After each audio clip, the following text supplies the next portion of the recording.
महाराष्ट्र में उद्धव गुट के लिए तो मानो कुछ भी ठीक नहीं है। वो कहते हैं ना कि जब बुरे दिन आते हैं तो फिर आप कुछ अच्छा भी करने जाते हैं हो तब भी बुरा ही जाता है।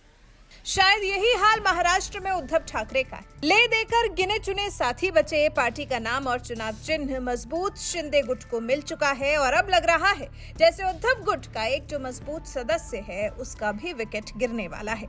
इशारा तो आप समझ ही गए होंगे। बात कर रहे हैं उद्धव गुट वाली शिवसेना के प्रवक्ता और राज्यसभा सांसद संजय राउत की। लग रहा है जैसे शिवसेना ने सांसद संजय राउत से शिवसेना संसदीय दल का नेता पद छीनने की कार्रवाई शुरू कर दी है। गलतियां भी तो संजय राउत ने कुछ ज्यादा ही की हैं।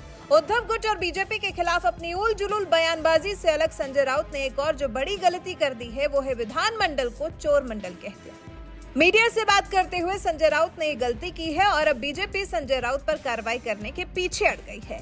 संजय राउत के इस बयान का विधानसभा में भी जमकर हंगामा हुआ और संजय राउत के खिलाफ कार्रवाई करने की मांग के साथ सदन में जमकर नारेबाजी भी हुई, जिसके बाद लग रहा है कि वो दिन दूर नहीं जब संजय राउत पर गाज गिरने वाली है। हालांकि इससे पहले ही संजय राउत का इंतजाम तो शिंदे गुट ने कर ही दिया था। सांसदों ने संसदीय सचिव को पत्र लिखकर मांग की है कि संजय राउत की जगह शिंदे समर्थन गजानन कीर्तिकर को संसदीय दल का नेता नियुक्त किया जाए।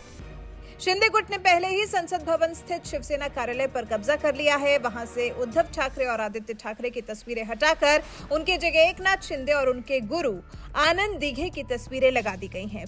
फिर लोकसभा में हुई फूट के बाद लोकसभा के 13 सांसद शिंदे के साथ हैं, जबकि उद्धव गुट के पास मात्र 5 लोकसभा सदस्य हैं। उस हिसाब से तो शिंदे गुट का ही पलड़ा भारी है। वहीं राज्यसभा में शिवसेना के 3 सदस्य हैं और ये तीनों ही फिलहाल उद्धव गुट के साथ हैं, जिनमें से एक तो संजय राउत खुद हैं जो सामना के संपादक भी हैं।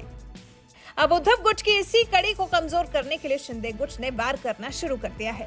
मुख्यमंत्री एकनाथ शिंदे के नेतृत्व वाली शिवसेना ने मंगलवार को केंद्रीय संसदीय मामलों के मंत्री प्रहलाद जोशी को एक पत्र भेजा है, जिसमें लोकसभा सांसद गजानन कीर्तिकर को शिवसेना संसदीय दल का नेता नियुक्त करने की बात लिखी है।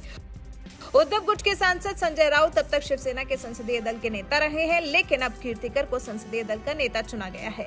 शिवसेना सांसद राहुल शेवाली ने इस बारे में कहा कि संसदीय दल का नेता नियुक्त करने का अधिकार सीएम एकनाथ शिंदे के पास है, जो शिवसेना के प्रमुख नेता हैं। उन्होंने सांसद गजानन कीर्तिकर को नियुक्त कर केंद्रीय संसदीय कार्य मंत्री को पत्र दिया है। हमने प्रक्रिया शुरू कर दी है। जानकारी के लिए आपको बता दें कि संसदीय दल का नेता लोकसभा और राज्यसभा में दल का नेता होता है। इसी पद पर अब शिंदे गुट संजय राउत को हटाकर कीर्तिकर को बैठाना चाहता है। इसके लिए राज्यसभा में सभी सांसदों के लिए व्हिप भी जारी कर दिया गया है। जानकारी के लिए बताएं तो मुंबई उत्तर पश्चिम से सांसद कीर्तिकर शिंदे के नेतृत्व वाली सेना में शामिल होने वाले शिवसेना के 13वें लोकसभा सांसद थे। कीर्तिकर के बाहर निकलने के साथ ही उद्धव गुट के पास 6 सांसद रह गए थे। फिलहाल देखना दिलचस्प होगा कि उद्धव गुट इस मामले में क्या प्रतिक्रिया देता है, क्योंकि उद्धव गुट पहले ही शिंदे गुट से खुंदक खाए बैठा है।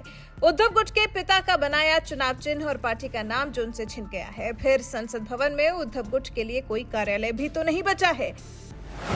संसद भवन में उद्धव गुट के लिए नहीं बची जगह। अभी हाल ही में चुनाव आयोग के फैसले के बाद लोकसभा सचिवालय ने संसद भवन में शिवसेना का कार्यालय सीएम शिंदे के नेतृत्व वाली शिवसेना को आवंटित कर दिया था। लोकसभा सचिवालय में उप सचिव सुनंदा चटर्जी ने शिवालय को लिखे पत्र में कहा है कि संसद भवन में कमरा नंबर 128 शिवसेना पार्टी को आवंटित किया गया था। पहले शिवसेना के दोनों गुट कार्यालय का इस्तेमाल करते थे, लेकिन अब उद्धव गुट के सांसदों के पास संसद भवन में कार्यालय नहीं है। तो मतलब अब जिस तरह से उद्धव गुट से शिवसेना छिनी है, अब संजय राउत से भी उनका संसद नेता का पद छीनने की तैयारी शिंदे गुट की तरफ से लगभग कर ली गई है। वैसे इस बारे में आपका क्या कुछ कहना है? अपनी राय हमें कमेंट कर जरूर बताएं।